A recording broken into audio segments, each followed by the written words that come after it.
Election polling time దగ్గర పడుతున్న కొద్దిగా సర్వేల హడావుడి ఆ విధంగానే ఉంది. అందులో ఏ సర్వే వచ్చినా కూడా ఆ సర్వే రిపోర్ట్ ఏమొస్తుందనేసి అందరూ ఆసక్తిగా చూస్తున్నారు.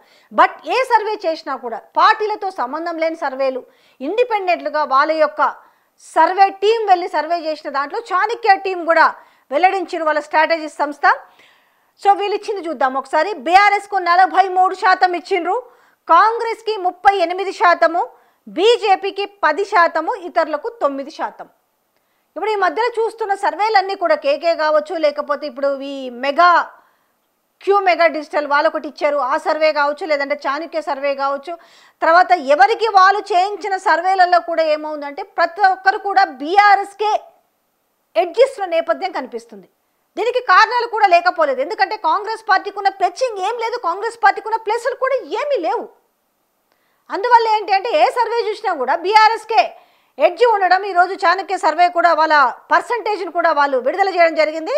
బీఆర్ఎస్కి 43%, కాంగ్రెస్కి 38%, బీజేపీకి 10%, ఇతరులకు 9%. మీరు అక్కడ గమనించండి, మీరు బీజేపీకి ఇతరులకు కలిపేసి 1% మాత్రమే డిఫరెంట్ ఉంది. సో మళ్ళీ ఈ సర్వే కూడా మొత్తానికి ఆశ్చర్యపరుస్తుంది అందరినీ అంటే ఎవరినో కాదు, అందరూ ఊహించిందే. కానీ కాంగ్రెస్ పార్టీలో ఉన్న వాళ్ళందరికీ కూడా ఆశ్చర్యం కలిగిస్తుంది.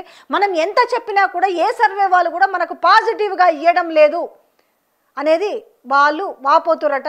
సో ఇక్కడ అభ్యర్థి ఎవరైతే ఉన్నారో కాంగ్రెస్ పార్టీ అభ్యర్థి, ఈ సర్వే వాళ్ళు కూడా బెదిరిస్తున్నట్టు. ఎవరు కూడా సర్వే రిపోర్ట్లు మీడియా ముఖంగా మీరు వెల్లడించొద్దు, మీరు వెల్లడిస్తే తర్వాతనైనా మీ అంతు చూస్తానని బెదిరిస్తున్నాడు. చూద్దాం మరి ఆఫ్టర్ రిజల్ట్ ఏం జరుగుతుందో.